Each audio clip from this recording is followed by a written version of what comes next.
So I have to be completely honest. I genuinely do think the iPhone 13 should probably be the next iPhone that you probably own. And the main reason for this is because the iPhone 13 has gone down in value so much and it's still such an amazing device that even though in the brand new market it's still kind of expensive, the differences between the iPhone 13 that I have here and the iPhone 14 that I have here are very, very slim. There's such small differences between these two, and I think this has made the iPhone 13 such a stronger device for me to recommend to people. Starting off with the outside, as always, still a very good looking phone. Still looks beautiful. There's really not too much to hate on it here. 6.1-inch display. The Oled display looked beautiful. Look at the side of this phone. Just look at how beautiful this thing still looks in and of itself. I know it looks the same thing as the 12, but still a very, very good phone. And with that diagonal camera up here, that has been another big asset for this phone.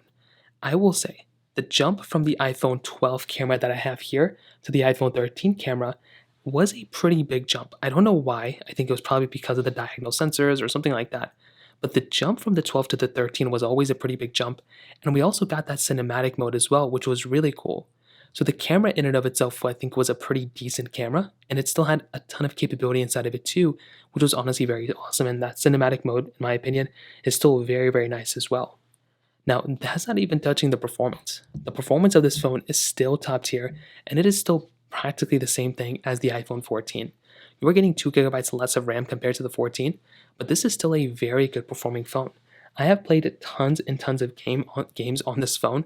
I've done basically anything you could do on this phone with, and it's been a very solid experience. Maybe not perfect, but this phone has given me such a solid experience, and I've loved every second of owning this phone. And also, more recently, this is the big thing, I've recently done a battery comparison test between the iPhone 13 and the iPhone 14 on iOS 17, and I threw in the iPhone 12 in here, I threw in the iPhone 11 and 10R. Although the iPhone 13 wasn't that much better than the iPhone 12, it was still giving me very, very good battery life, and out of all the phones I tested, it was one of the last ones to die out. So that was another big asset for this device too, that you were able to go ahead and use this phone. And even on iOS 17, the first beta of this phone, I was still getting very solid battery life from it, which in and of itself is amazing. So those are some of the big things. Now, the biggest thing I would say is probably the price decrease. This thing doesn't cost $800 anymore. This thing costs closer to probably, I would probably argue that this thing probably costs closer to maybe like 500, even less than $500 in the used market now. You can buy these things all day. They're available brand new. They're available in the used market. You can get them anywhere. And that's the big reason why I love this phone.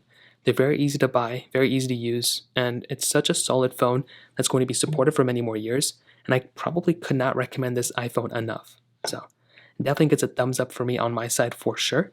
If you have any other thoughts or questions, let me know in the comment section below. Hit the like button, that would mean so much, but definitely hit that subscribe button. More importantly than everything else, I love every single one of you guys. Hopefully I'll catch you guys in the next video.